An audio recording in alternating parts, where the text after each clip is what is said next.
สบายดีน้องๆทั้งหลายเนาะมื้อนี้สิมาสอนคีย์บอร์ดพี่น้องขั้นพื้นฐานเนาะสอนคีย์บอร์ดขั้นพื้นฐานเด้อสำหรับผู้ใดฮู้ผู้ใดเก่งแล้วก็บ่เบิ่งก็ได้เนาะเลื่อนผ่านก็ได้อันนี้ข้าพเจ้าจะมาสอนให้น้องๆที่ว่าอยากเรียนคีย์บอร์ดใหม่หรือว่าผู้เฒ่าผู้แก่ที่ว่าเพิ่นอยู่บ้านอยู่เฮือนบ่ได้ไปเวียกไปงานเนาะเพิ่นเซ็งอยู่เฮือนเพิ่นก็สามารถซื้อมาเล่นได้คือกันพี่น้องเนาะดนตรีนี่เป็นสิ่งยาใจของคนเฮาพี่น้องเนาะเวลาเหงาๆมาเล่นดนตรีก็อาจจะเพลินไปกับมันเนาะเขาเอิ้นว่าสามารถต่ออายุได้เนาะเล่นเพลงเล่นหยังใส่ที่ว่าเฮามักเล่นอัดคลิปอันหยังก็ได้พี่น้องก็ก่อนอื่นเนาะขั้นพื้นฐานที่เฮาจะเรียนคีย์บอร์ดเฮาต้องฮู้กลุ่มฮู้หยังมันก่อนเด้อพี่น้องเด้อน้องๆน้อยๆนักเรียนที่ว่ากำลังจะเรียนใหม่ฉะนั้นเฮาต้องฮู้กลุ่มของมันพี่น้องเนาะฮู้กลุ่มฮู้ทุกอย่างอยู่ในคีย์ของมันนี่เนาะคีย์เมโลดี้ของมันนี่ก็คือคีย์บอร์ดนี่คีย์ขาวนี่จะมีอยู่36โน้ตเนาะโน้ตขาวนี่เฉพาะคีย์บอร์ดยามาฮ่า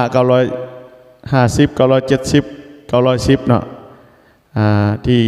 ข้าพเจ้าเคยเรียนเคยเรียนมาส่วนคีย์ดำนี้มีอยู่25เนาะบ่เชื่อลองไปนับเบิ่งก็ได้เด้อว่าแม่นแท้บ่คือข้าพเจ้าว่าบอกว่าคีย์ขาวนี้มีอยู่36คีย์ดำมีอยู่25คีย์นะในนั้นมันก็จะมีอยู่5กลุ่มเนาะกลุ่มที่1ก็คือมันก็จะมีอยู่7โน้ตเนาะกลุ่มที่2ก็มี7โน้ตคือกันกลุ่มที่3ก็มี7โน้ตกลุ่มที่4ก็มี7โน้ตเนาะกลุ่มที่5ก็มี7โน้ต7เสียงพี่น้องในกลุ่มมันจะมีอยู่7โน้ตก็คือโน้ตโดเนาะโน้ตเลโน้ตมีโน้ตฟาโน้ตซ้อนโน้ตลาโน้ตซีเนาะอันนี้คือภาษาดนตรีเพื่อนว่าโน้ตเนาะตัวโน้ตก็คือโน้ตโดเรมีฟาซอนลาซีโดเนาะซีเนาะฮอตซีก็คือฉะนั้นผู้ที่เฮียนใหม่น้องๆเฮียนใหม่เนาะก็ต้องจื้อเนาะก็คือจากโดหาซอนนี่มันจะมีคีย์ดำอยู่2คีย์เนาะจากฟาหาซีนี้จะมีอยู่คีย์ดำ3คีย์อันนี้เป็นกลุ่มที่1กลุ่มที่2ก็คือกันเนาะจะมีโน้ตอยู่7ตัวโน้ตเนาะก็คือโดเรมีฟาซอนลาซีเนาะฉะนั้นในคีย์ข่าวนี้จะมีอยู่เครื่องเสียงเนาะพี่น้องเนาะแต่นี้เครื่องเสียงมหานี้หาคีย์ดำนี้จะมีอยู่1เสียงนะจะคีย์ดำนี้มหาคีย์เลนี้จะมีอยู่1เสียงเพราะอันนี้เครื่องเสียงอันนี้เครื่องเสียงบวกกันเป็น1เสียงเนาะฉะนั้นเราต้องจื้อกลุ่มให้ได้ว่าในคีย์ดำ2คีย์นี้มันจะมีโน้ตอย่างแน่ก็คือโดเรมีเนาะจากโน้ตฟานี่เด้มันมีคีย์ดำจากคีย์ก็คือมีอยู่3คีย์เนาะพี่น้องเนาะก็คือฟาซอนลาซีเนาะฉะนั้นกลุ่มอื่นๆก็คือกันเนาะฉะนั้นต้องจื้อเนาะเราต้องจื้อโดยขึ้นใจว่าโน้ตโดมันอยู่ใส่ใน5กลุ่มก็คือนี่เนาะนี่ต้องจื้อเนาะเราต้องจื้อให้ได้เด้อใน5กลุ่มโน้ตโดอยู่ใส่โน้ตเลอยู่ใส่นี่เป็นบ่นี่ต้องจื้อให้ได้แต่ละกลุ่มเพราะมี5กลุ่มฉะนั้นหลักการจื้อก็คือจื้อง่ายๆเนาะน้องๆเนาะก็คือจื้อคีย์ดำแล้วก็คีย์ขาวนี่เนาะ2คีย์ดำนี้มันจะมีอยู่โดหามีคือได้เว้าไปเนาะ3คีย์ดำนี้มันจะมีฟาหาซีเนาะกลุ่มที่1กลุ่มที่2คือกันเนาะกลุ่มที่3คือกันกลุ่มที่4กลุ่มที่5คือกันเนาะฉะนั้นตัวโน้ตมันเครื่องเสียงก็คือโดไล่ขึ้นเพราะจะเอิ้นซับเด้อพี่น้องเด้อโดขึ้นมานี่เป็นโดซับเนาะเลซับฟาซับมีเนาะเอาไว้โดเนาะมานี่โดซับเลซับมีซับเป็นยังฟาคือเป็นมีซับเนาะเพราะว่าฟาในเครื่องเสียงมันบ่มีคีย์ดำฉะนั้นมีนี่มีเครื่องเสียงฟากับเครื่องเสียงฉะนั้นมีมหาฟานี่ฉะนั้นมีซับแล้วก็เป็นหนึ่งฟาเนาะฟาซับซ้อนซับลาซับซีซับเป็นทั้งโดแล้วก็เป็นทั้งซีซับ ไล่ขึ้นเป็นซับไล่ลงเป็นแฟตพี่น้องฉะนั้นพวกคีย์โน้ตดำนี่เป็นทั้งคีย์ซับแล้วก็คีย์แฟตโดถ้าไล่ลงเป็นซีแฟตโดแฟตที่นั่นเนาะจากโดแฟตซีแฟตลาแฟตซอนแฟตฟาแฟตมีแล้วเป็นฟาแฟตเนาะนอนมีเนาะอันนี้เด้มีแฟตเลแฟตฉะนั้นได้ลงพอจะเอิ้นคีย์ดำนี่เป็นคีย์แฟตไล่ขึ้นเพื่อคีย์ดำเป็นคีย์ซับเนาะเมื่อเขาจื้อกลุ่มพวกนี้ได้แล้ว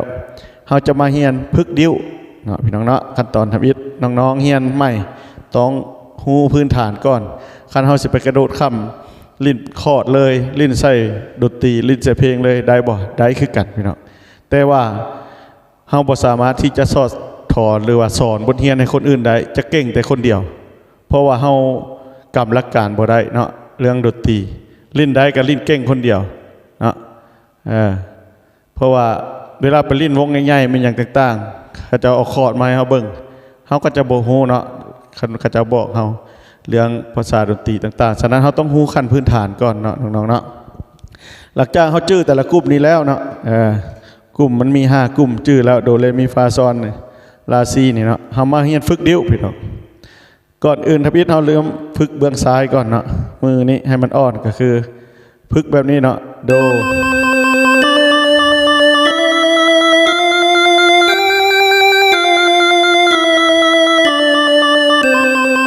เอาซาเนาะฝึกซาค่อยไป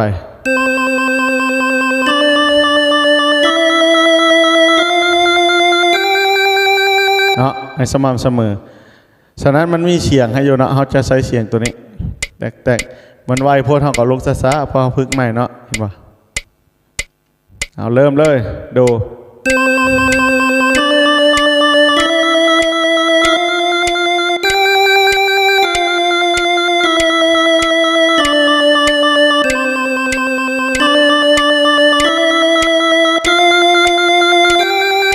ฉะนั้นเขาจะคอยพึกจื้อแล้วเขาจะคอยไวขึ้นแล้วเขาพยายามโบเบิ้งเนาะเพื่อเขาสิได้จื้อเนาะ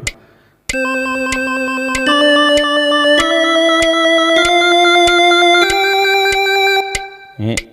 เขาจะพึกเมื่อเขาถนัดแล้วเขาก็ไวขึ้นเนาะ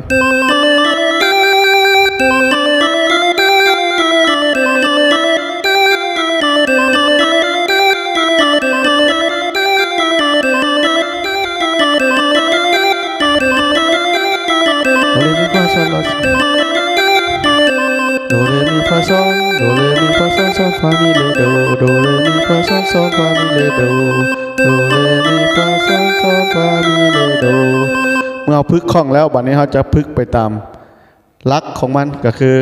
โดเรมีฟาต้องเอาอีโปย้ายมาเนาะฟาซอนลาซีโดโดซีลาซอนฟามิเลโดโดเรมีฟาซอนลาซีโดโดซีลาซอนฟามิเลโดฉะนั้นเฮาบ่เราโดเรมีฟาก็ได้ถ้าเฮาจื้อเฮานับในใจเฮาเอาเนาะ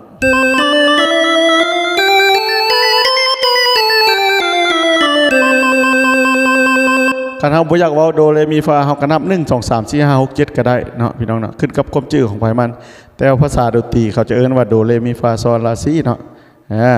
คันเฮาแบบนี้จื้อยาก็นับ1 2 3 4 5 6 7นะ1 2 3 4 5 6 7นะ1 2 3 4 5 6 7นะเริ่ม1ใหม่เนาะโดเด้ใจแท้ยังให้เล่าโดเรมีฟาแหละเนาะมันจึงเป็นภาษาดนตรีแท้ๆสากลเนาะ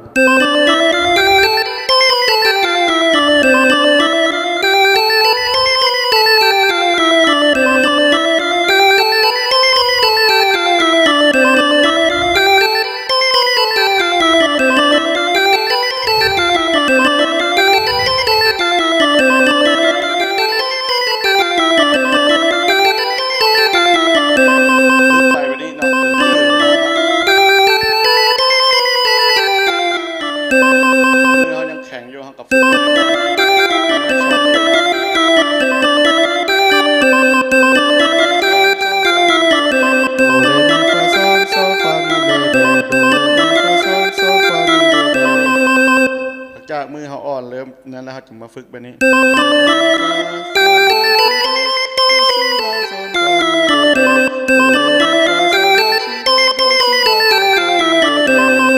ฝึกไปจนมือเขาคล่องเนาะจนอ่อนเพราะว่าเวลาเขาฝึกเขาจื้อแล้วมันจะไปอัตโนมัติเนาะพี่น้องเนาะน้องๆนักเรียนนำไปฝึกเด้อหลังจากฝึกนี้เบื้องนี้คล่องแล้วเราจะมาฝึกเบื้องขวามือเนาะก็คือเก่าเนาะนี่โดเรมีฟาซอลลาซีโดซีลาซอลฟามีเลโดนะตัวนี้ต่างเด้อเขาคำฝึกแบบเก่ากันโดเรมีฟาซอนคือเก่าซอนฟามีเลโดโดเรมีฟาซอนซอนฟามีเลโดนะโดเรมีฟาซอนซอนฟามีเลโดแต่ว่าเมื่อมือเขาอ่อนแล้วมันจะไปแบบนี้บัดนี้พี่น้องโดเรมีฟาซอนโดเรมีฟาซอนลาซีโดมันจะไปแบบนี้ได้บัดนี้เนาะตั้งเบื้องนี้เนาะมันจะมาโดแล้วมันอีกก้อยเนาะโดเรมีฟาซอนลาละดิวนางเนาะดิวกลางนี่ลามาใส่นี่ซีมาใส่นี่ละโดมาตกอยู่ดิวโปคือเก่าเนาะโดเรมีฟาซอนลาซีโดโดซีลาซอนฟามีเลโดซอนนี่แม่นต้องย้ายเป็นอีโปเนาะโดเรมีฟาซอนลาซีโดโดซีลาซอนฟามีเลโดนะฝึกไปจนคล่องนะหลังจากคล่องแล้วเบื้องนี้ก็คล่องแล้วเบื้องนี้ก็คล่องแล้วเนาะเบื้องนี้มันจะไปแบบนี้โดเรมีฟานี่ต้องตกอยู่โปตลอดเนาะโดเรมีฟาซอนลาซีโดโดซีลาซอนฟามีเลโดนะกันมาตัวนี้โดเรมีฟาซอนลาซีโดโดซีลาซอนฟามีเลโดคันพึกเบื้องซ้ายมืออีโปนี้ต้องอยู่โน้ตซ้อนทุกครั้งนะทั้งไปแล้วก็กลับนะโดเรมีฟาซอนลาซีโดโดซีลาซอนฟามีเลโดนะ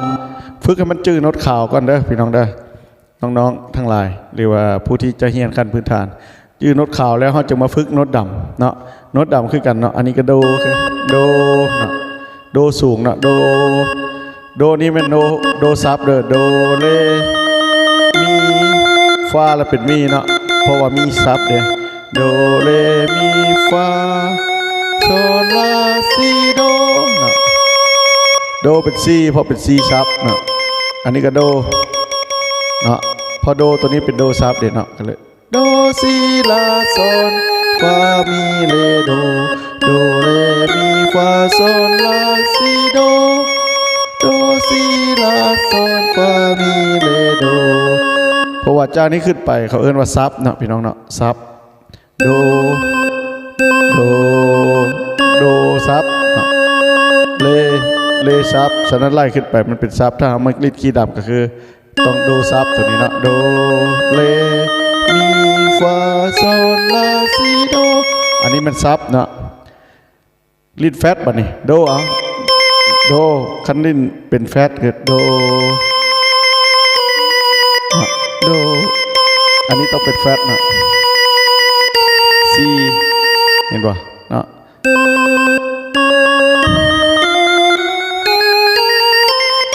อันนี้มันฝึกขี้ดับจะเผาฝึกก็ได้ฝึกขี้ข่าวให้มันจื้อก่อนเนาะฝึก2เบื้องขวาซ้ายเนาะขวามือแล้วก็ซ้ายมือฝึกไปเรื่อยๆจน